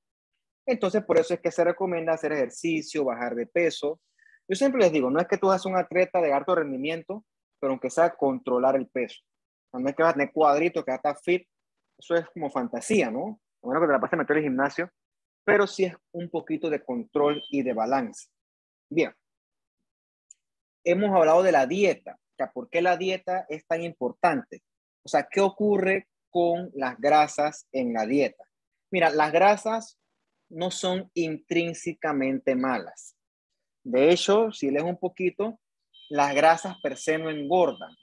Lo que engorda per se es el azúcar, son los carbohidratos. Entonces, es un concepto que ha ido cambiando desde antes, porque antes pensábamos que la comida que engordaba per se es la grasa y ya. Pero se ha visto hoy en día que es el azúcar. Si no me crees, puedo hacer el intento. Agarra y deja de tomar soda, jugo de frío, chicha, Kool-Aid. Todas esas cosas tienen azúcar y arroz. ¿Okay? Deja de comer todas esas cosas un mes y fijo vas a bajar de peso. La grasa sí, esto es más que todo nutrición, pero bueno, no voy a evitar comer grasas por un tema de aumento de peso, no. Realmente lo que me preocupa a mí del exceso de grasas es el riesgo de desarrollar aterosclerosis. Y vamos a ver por qué ocurre eso, ¿no? Entonces, realmente no es que yo no voy a eliminar las grasas de la dieta, ni tampoco el azúcar, ni mucho menos las proteínas. Pero lo correcto es tener una dieta balanceada. Todo en exceso es malo. Bien, esas grasas, o mejor dicho, lípidos, llegan a nuestro cuerpo de dos formas. Obviamente la vía exógena, que es de lo que yo me como, ¿ok? Las grasas llegan, yo las absorbo, las trago, las digiero, las absorbo y eventualmente eso llega a la circulación. La otra es la vía endógena. Recuerda tu hígado y el mío. El hígado yo lo veo en función como de una gran fábrica. El hígado es un órgano que fabrica de todo, ¿ok? El hígado fabrica proteínas, fabrica factor de coagulación, fabrica albúmina, ¿qué no fabrica el hígado? Y también fabrica grasas. Repito, las grasas no son intrínsecamente malas. Tú recordarás bien de tus clases de biología celular que las membranas plasmáticas de nuestras celulitas es una bicapa, pues, lipídica, ¿ok? Las grasas forman parte de nuestras células, parte fundamental. Entonces, no, eso de que las grasas son malas porque sí, eso no es cierto. Las grasas tienen su función biológica bien establecida. Repito, lo malo de la grasa es el exceso. De hecho, lo malo de cualquier cosa que te ocurra siempre va a ser el exceso. Siguiendo esa lógica, siempre nos hablan de un colesterol malo y de un colesterol bueno.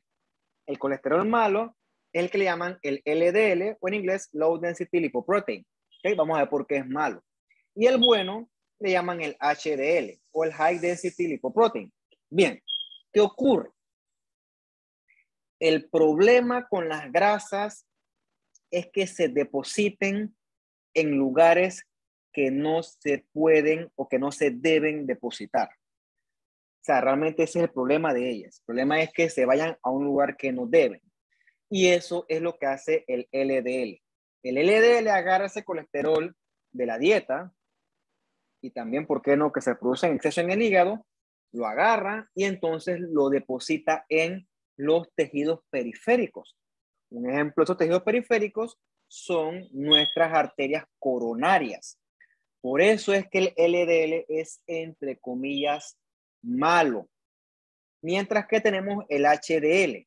¿Qué agarra el HDL? Él agarra el colesterol y se lo lleva al hígado y entonces el hígado lo metaboliza y eventualmente lo excreta.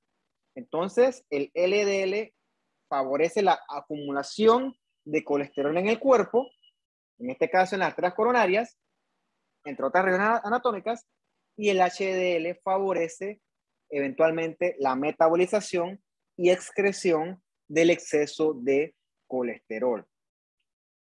Como está en este dibujito, ¿no? Está aquí, te comiste una hamburguesa, la digeriste y entonces las grasas las agarraste y llegó a tu sangre eso.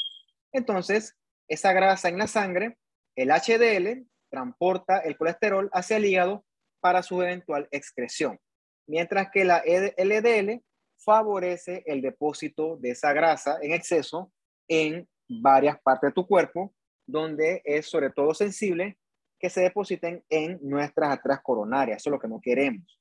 Bien, voy a leer aquí en verdecito. Dice, fuera de las modificaciones en la dieta y la disminución de ingesta de lípidos con P, ¿qué interacciones farmacológicas son posibles? Ok, antes de hablar de eso, de más está decirles que entre más grasa yo consuma, mayor es el chance de que se deposite en los tejidos periféricos. Entonces, por un tema de lógica, esto tiene sentido, tiene fundamento que regular el consumo de grasa en la dieta evite que se deposite en exceso esos lípidos. ¿Okay? En papel, no siempre es así. Recuerda que también tienes grasa que se genera de forma endógena en el hígado. ¿Ok? O sea, hay pacientes que la dieta no le es suficiente. Bien. Entonces, para eso, por suerte, tenemos medicamentos. ¿Okay? Por eso es que la medicina es un trabajo que da plata. ¿Okay? Si no fuera así, si no hubiera gente enferma, no tuviéramos nosotros trabajo. Bien. Ya tienes medicamentos con varios mecanismos de acción. Tienes medicamentos que, por ejemplo, inhiben la absorción de los lípidos.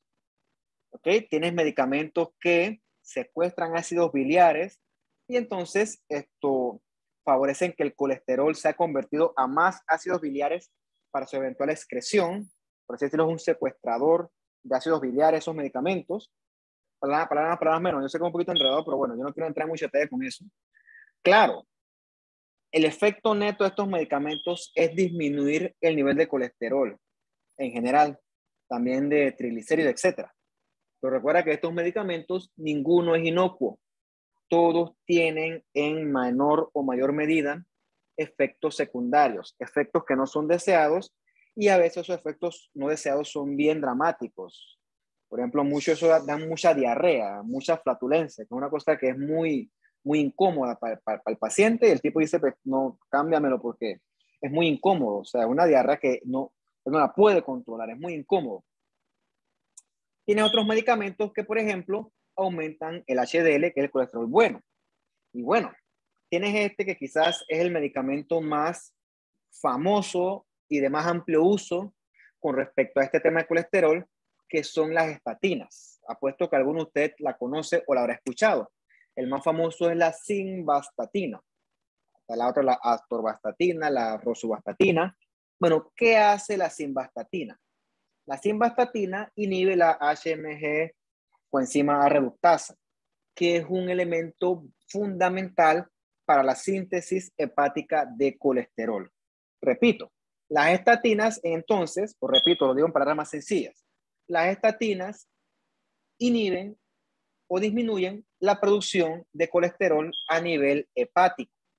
Entonces, si yo sumo la modificación en la dieta con una estatina, en teoría el colesterol va a disminuir. Y si el paciente es el adecuado, pues eso sucede. Por eso es que las estatinas son medicamentos tan populares hoy en día para disminuir el nivel de colesterol. Entonces, repito, no es que el colesterol es malo intrínsecamente. Lo malo es el exceso porque se deposita entonces en las paredes de las arterias. Y en eso se basa el éxito de medicamentos como la estatina, que también tiene otros efectos no deseados, pero son menos marcados o son más leves que lo de sus contrapartes. Bien, entonces ahí ves un poquito de la importancia del tema este de las grasas. Siempre hablamos de por qué las grasas sí, por qué las grasas no, pero bueno, ya ves un poquito de por qué no son, de por qué es bueno la regulación. Bien, otro tema que es importante que usted conozca desde el punto de vista fisiopatológico es la hipertensión. La hipertensión es una cosa que cañón usted sí ha estudiado o ha leído o ha escuchado, que es simplemente la presión arterial elevada. ¿Por qué es mala la hipertensión? Porque la hipertensión hace que el vaso se disminuya, ¿ok? Esa disminución del vaso genera un flujo turbulento. Eso puede generar estado de trombosis, puede generar lesión vascular, puede, o sea, gran parte de los, por ejemplo, imagínate, un paciente con placa de ateroma más hipertensión, más rápido se puede infartar. O sea, y por general esas cosas, como preguntaba alguien la semana pasada, esas cosas coexisten. ¿Ok? Por eso es que la enfermedad cardiovascular sigue siendo la primera causa de muerte a nivel mundial. Bien. De hipertensión per se no voy a hablar, sino que voy a hablar del mecanismo fisiopatológico que la subyace. Tienen que saber que, al igual que hablábamos de la fibrilación auricular idiopática, por lo general la hipertensión, la gran mayoría de los casos, es idiopática. O sea, yo estudié al paciente y no le encontré nada que demostrar esa hipertensión. Entonces queda dentro del rango de una hipertensión esencial. Y tú me preguntas, pero entonces, ¿qué la está causando? No sé. ¿Por qué? Porque si supiera, la curaría, y si la curaría me haría millonario. ¿Okay? El problema es ese, el problema es que todavía no hemos descubierto la cura para la hipertensión. Por eso es que el paciente hipertenso tiene que tomar medicamentos todos los días y monitorizarse su presión arterial. Todavía no hay cura como tal para la hipertensión, hay manejo, que es diferente, pero cura como tal, que yo ya no soy hipertenso, lamentablemente no. O sea, si descubriéramos qué es la causa, pues el que lo haga se hace millonario. ¿Ok? Lo importante aquí es descartar las causas secundarias. ¿Ok? Entonces, ¿por qué ocurre la hipertensión o qué puede causar la hipertensión? Tenemos que irnos a las variables que determinan los valores de presión arterial. Por ejemplo, el tono vascular y el volumen de sangre del paciente, que también se asocia con el gasto cardíaco. Cualquier cosa que aumente alguna de estas va entonces a poder producir un aumento en la presión arterial.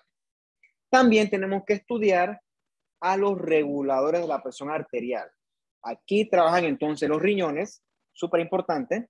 Tiene mucho que ver con eso que hablamos la semana pasada, el sistema renina, angiotensina, aldosterona, las hormonas, los mismos vasos sanguíneos per se, y obviamente también medicamentos que pueden alterar la presión arterial. Bien, ¿cómo los riñones pueden alterar la presión arterial? Bueno, se sabe que su riñón tiene muchas funciones. De forma resumida, el riñón filtra la sangre, ¿ok? Y de esa sangre bota lo que no es necesario y vuelve a reabsorber lo que sí es necesario. Entonces el riñón puede comenzar a reabsorberte mucho sodio y mucha agua. ¿Y a dónde se va esa agua? Bueno, esa agua se va a los vasos sanguíneos. Entonces, si el riñón está reabsorbiendo mucha agua, el paciente eventualmente va a estar hipertenso. ¿Ok? ¿Y cuándo el riñón comienza a hacer esto? Cuando el riñón le comienza a llegar menos sangre. Puede ser que tú tengas cierto grado de obstrucción de la arteria renal, por ejemplo, por aterosclerosis, o sea, una estenosis renal. Entonces, ese riñoncito va a percibir que le llega menos sangre y él lo que va a comenzar es a reabsorber líquido, ¿ok? ¿Y cómo lo logra? Gracias al eje de angiotensina, aldosterona. Entonces va a producir angiotensina, que lo que hace es aumentar la resistencia vascular periférica, ¿ok? Entonces, esto hay que corregirlo porque es una causa corregible de hipertensión, porque hasta que este flujo no se restablezca, el riñón va a seguir produciendo angiotensina y también aldosterona, que va a favorecer esa aldosterona la reabsorción de sodio y agua en una especie de círculo vicioso. Bien, ¿cómo las hormonas pueden causar hipertensión? El mismo ejemplo. Tienes un paciente con una condición, por ejemplo, un tumorcito, que produzca mucha aldosterona. ¿Ok? Recuerda que lo que hace aldosterona es aumentar la reabsorción de sodio en el riñón. Recuerda que el sodio siempre va acompañado de agua. Entonces, exceso de aldosterona quiere decir exceso de reabsorción eventualmente de agua, lo que con el tiempo me va a aumentar el volumen sanguíneo. El cortisol, que es otra hormona, también estimula los receptores de aldosterona en una forma similar. Eso ocurre en una enfermedad que se llama el síndrome de Cushing. Eso no lo vamos a ver hoy, eso lo vamos a ver al final del curso cuando discutamos esta clase sobre la parte endocrina. ¿Ok? También un paciente con una alteración tipo hipertiroidismo. En el hipertiroidismo, el metabolismo basal, todo está aumentado, incluyendo la frecuencia cardíaca. Mayor frecuencia cardíaca involucra mayor gasto cardíaco. Y con el tiempo, eso puede traducirse en aumento de la presión arterial. Puede tener un paciente con un tumor de las glándulas suprarrenales, en este caso de la médula suprarrenal. Esos tumores se llaman los feocromocitomas. Recuerda que en la médula suprarrenal, perdón, vamos primero con anatomía normal. Recuerda que la glándula suprarrenal está dividida en dos secciones, la corteza y la médula. ¿Okay? En la corteza se produce todo lo que es aldosterona, se produce cortisol y se produce precursores de hormonas sexuales. Mientras que en la médula se producen las catecolaminas. ¿Ok? Entonces, si yo tengo un tumor de la médula suprarrenal que produce catecolaminas en exceso, se va a producir epinefrina y norepinefrina en exceso.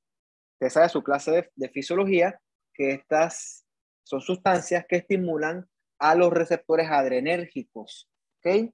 Aumentan la frecuencia cardíaca, aumentan el tono vascular y entonces en un paciente joven, sobre todo, eso es una causa demostrable de hipertensión. O sea, si tú corriges ese tumor en papel, tú le corriges al paciente su hipertensión. Y pues, santo remedio, ¿no? Por así decirlo. Bien. Una cosa importante que hay que pensar aquí es, y entonces, pero, ok, pues la hipertensión es aumento de la presión arterial y entonces, o sea, ¿eso qué relevancia tiene? Bueno, acuérdate que en el paciente hipertenso, el corazón tiene que luchar para poder vencer ese tono vascular arterial aumentado. O sea, que vas a poner el corazón a trabajar con mucho esfuerzo, con un esfuerzo anormal. Con el tiempo, eso hace que el corazón sobrecargado de trabajo se pueda hipertrofiar. O sea, que el paciente hipertenso está eventualmente condenado a sufrir hipertrofia del ventrículo izquierdo. ¿Ok? Recuerda que ese ventrículo hipertrófico también es más susceptible a isquemia, a sufrir infartos y obviamente a sufrir de falla cardíaca. ¿Ok? Del mismo modo, esa hipertensión también puede afectar órganos blancos. Se asocia a daño renal, daño a la retina, se asocia también a derrame, SB, y también a hemorragia dentro del cráneo, intracraneal. Entonces, el manejo no farmacológico casi siempre es el mismo. Casi siempre todo enfocado a modificar los estilos de vida. Lo mismo que hemos hablado hasta el momento. Ejercicio, dieta, no fumar, etc. Pero bueno, por lo general, eso no es tan fácil. Digo, si tú eres un paciente que solamente con bajar de peso, bajaste de presión arterial, pues magnífico, felicidades. Pero por lo general no es así. De hecho, tampoco es tan fácil decir a una persona, hey, no más sal en la dieta. Muy pocas personas te lo van a hacer, muy pocas, ¿ok?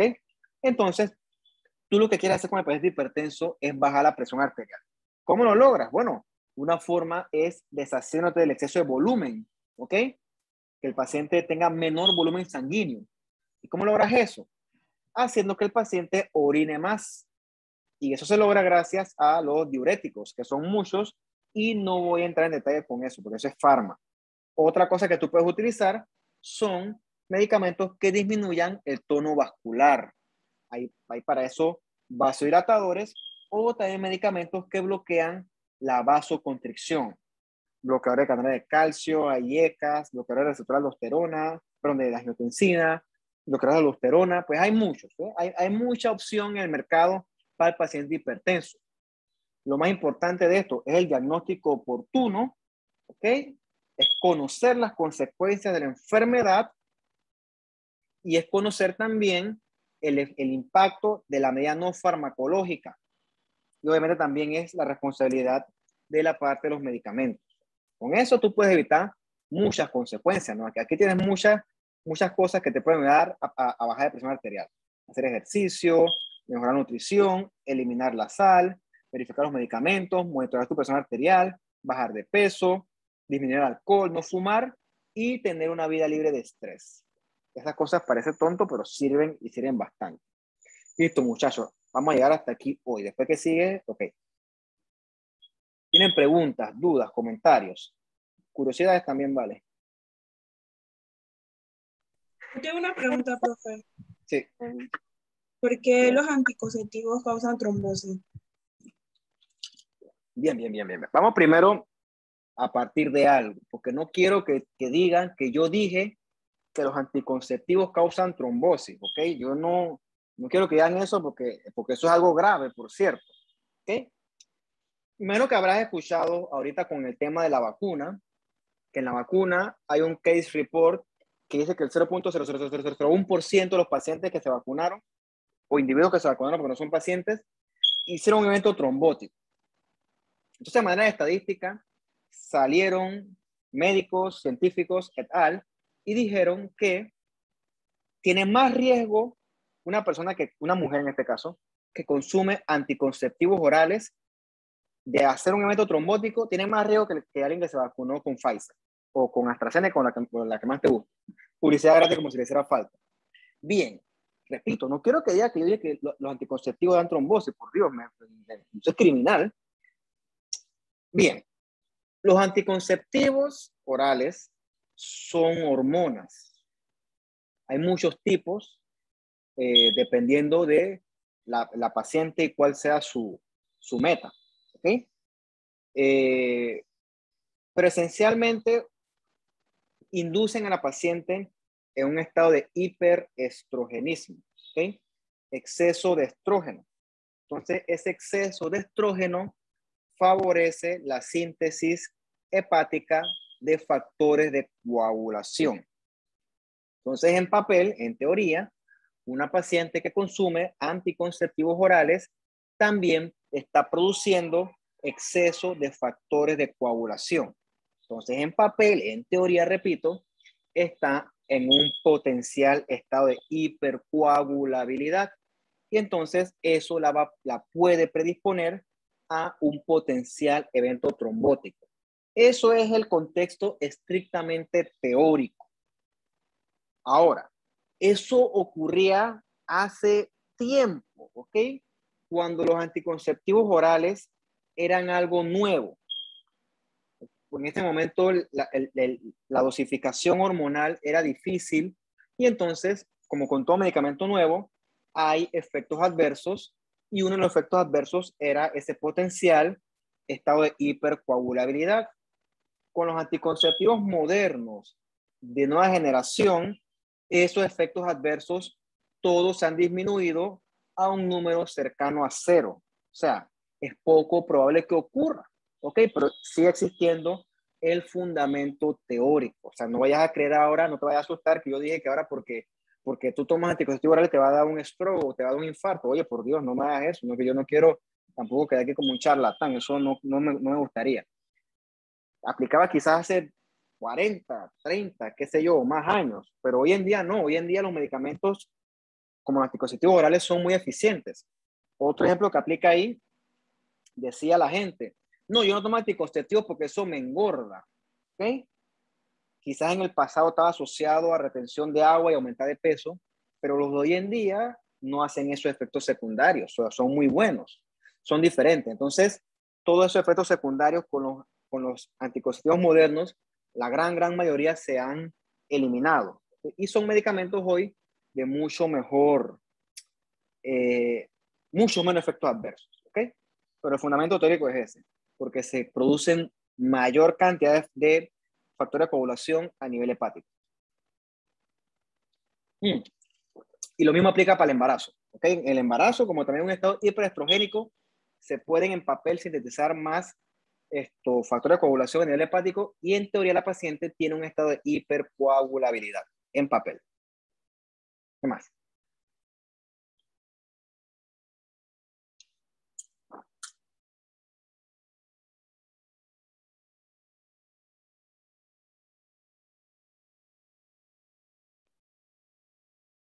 ¿Qué más? ¿Qué más? ¿Qué más? ¿Qué más?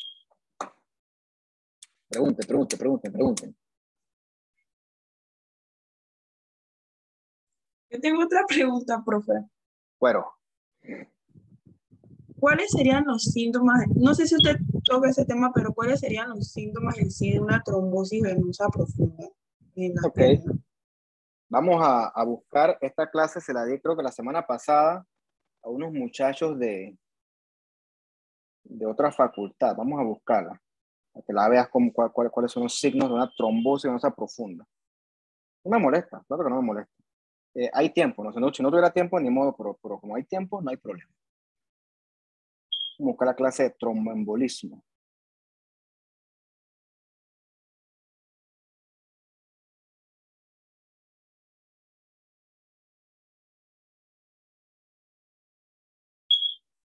Bien, esta es una clase que si todo sale bien, eventualmente también les daré.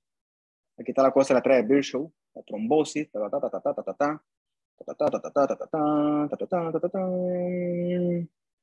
Bien. ¿Qué ocurre con la trombosis venosa profunda? ¿Cuáles son los síntomas de la trombosis? Bueno, antes de entender esto bien, tenemos que ver una clase que se llama los trastornos hemodinámicos, donde explicamos nosotros, lo explico yo y ustedes escuchan y disciernen si quieren, no me molesta tampoco, cómo se forman los edemas. ¿Ok? Entonces, a manera de spoiler, ¿okay? El edema, mejor dicho, antes que se forme el edema, el líquido se mantiene dentro de un vaso sanguíneo gracias al balance de dos fuerzas, la presión hidrostática y la presión coloidosmótica que la proveen las proteínas. Si alguna de esas variables se altera, el vaso va a tener tendencia a fugar líquido al intersticio y eventualmente el líquido se puede acumular y puede formar los edemas. Bien, presión hidrostática, por ejemplo, es como que tú agarras una manguera y la conectas a la pluma. Entonces la presión hidrostática la provee qué tanto torres la pluma. Si torres la pluma poquito, la manguera casi ni va a echar agua. Hay una presión hidrostática baja. Entonces si tú agarras y tú bien, abres toda la pluma hasta que se va a tensar la manguera y entonces vas a tener ahí una presión hidrostática alta y la manguera va a fugar más agua. Entonces, algo más o menos similar ocurre en el cuerpo. Si ese paciente tiene un coágulo que te obstruye una vena, la sangre acá abajo se va a comenzar a acumular. ¿Por qué? Porque no puede subir de vuelta al corazón, porque el coágulo está trabando esa sangre. Entonces, en este sitio, la cantidad de sangre que manejan los vasos, las venas en este caso, es mayor. Eso va a aumentar la presión hidrostática en ese miembro inferior, afectado. Llegando a un punto que, tú sabes que el endotelio no es perfectamente hermético. O sea, el endotelio puede permitir la fuga eventualmente. O sea, puede permitir, es permeable.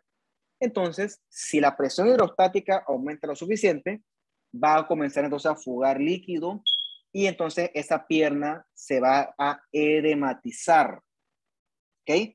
Entonces, el edema de miembro inferior de una pierna, ¿ok? De una pierna es un signo de de una trombosis venosa profunda. Esa pierna también, como la sangre está toda estancada ahí, también se va a poner congestiva, va a tener cambio de coloración, se va a poner roja y también puede doler. Si eso ocurre en una pierna, eso hay que estudiarlo. ¿Por qué? Porque eso es una sola pierna hinchada que duele y está roja o con cambio de coloración. Esos son signos y síntomas del dolor de una trombosis venosa profunda. Si es una sola. Si tú tienes las dos piernas hinchadas, tú piensas más en una falla cardíaca, que porque el problema es el corazón. Pero el problema aquí es que es un coágulo de un solo lado que está bloqueando todo el retorno sanguíneo. Entonces, esos son signos y síntomas que orientan a una trombosis venosa profunda, esencialmente. Profe, entonces el dolor y la coloración a rojo sería en toda la pierna en sí, no sería por sección. Digo, sería debajo de la obstrucción. ¿Me explico? Distal al trombo, por debajo del trombo.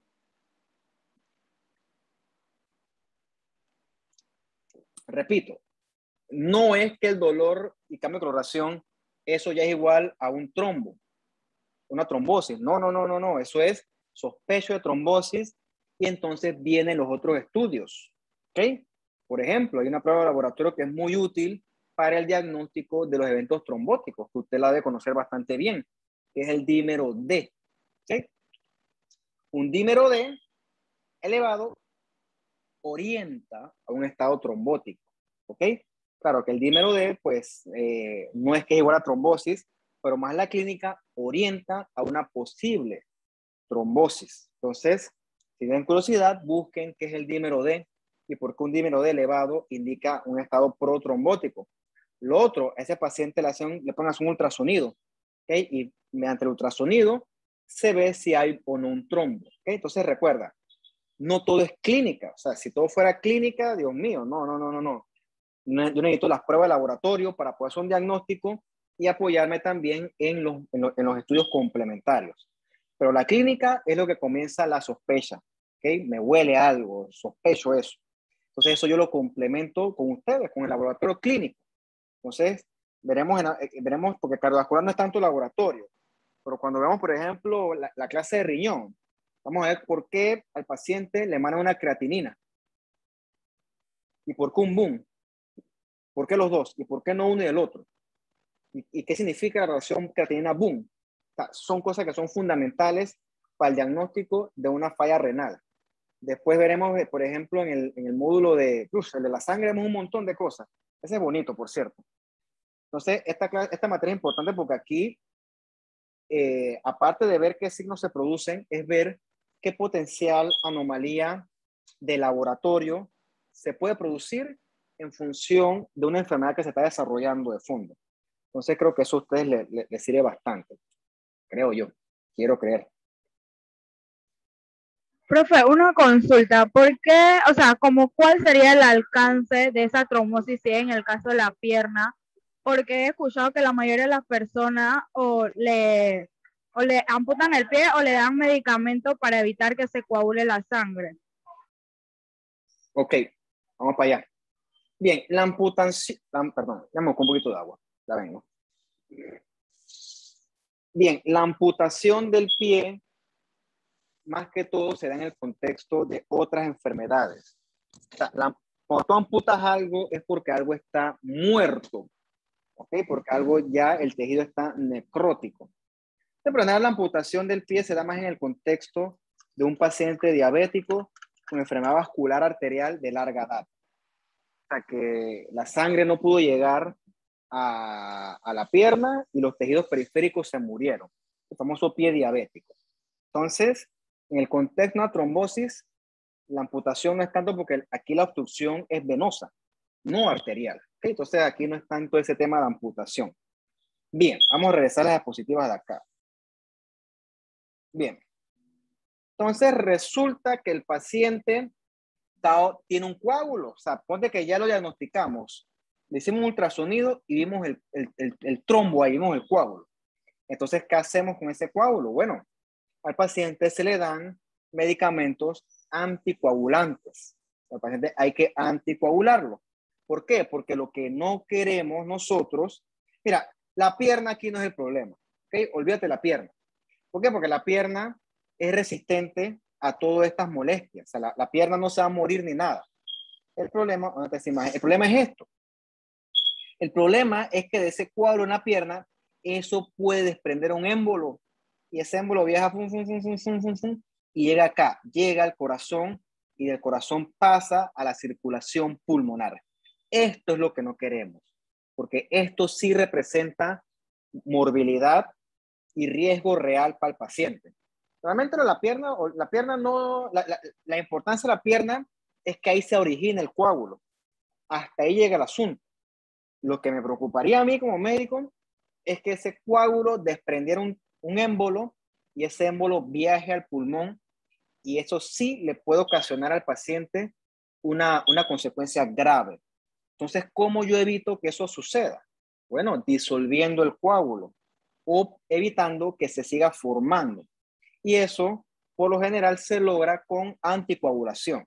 Cuando tú la anticoagulas, sí, la anticoagulación tiene sus efectos no deseados, pero yo evito eso. Evito que ese émbolo llegue acá al pulmón y me cause posibles consecuencias catastróficas que, en el peor de los casos, pueden inclusive representar que el paciente se muera, ¿okay? Dependiendo del tamaño de ese émbolo.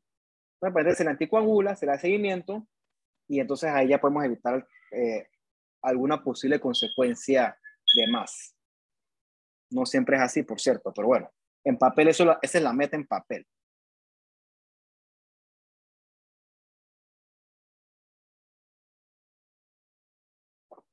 ¿Qué más?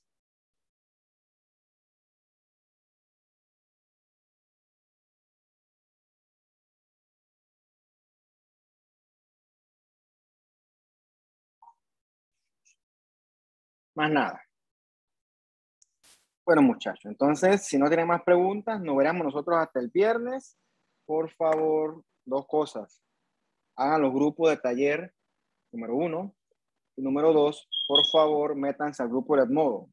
No es tan difícil. Sigan la indicación, ¿ok? Háganme ese favor. No, yo no pido tanta cosa, pero si ustedes no hacen caso, sí me tienen que poner exigente. Y ustedes están viendo que con la calidad material que yo les estoy proveyendo, me puedo poner bien exigente. Y así que yo les recomiendo que hagan las cosas por las buenas, ¿ok? Por favor, sigan la indicación. Entonces, nos veremos entonces nosotros, si Dios quiere, y espero que quiera, temprano el viernes, ¿ok? Entonces, cuídense y que estén bien. Hasta luego. Hasta luego. Ok, profe. Chao. Profe, gracias. Chao, hasta luego.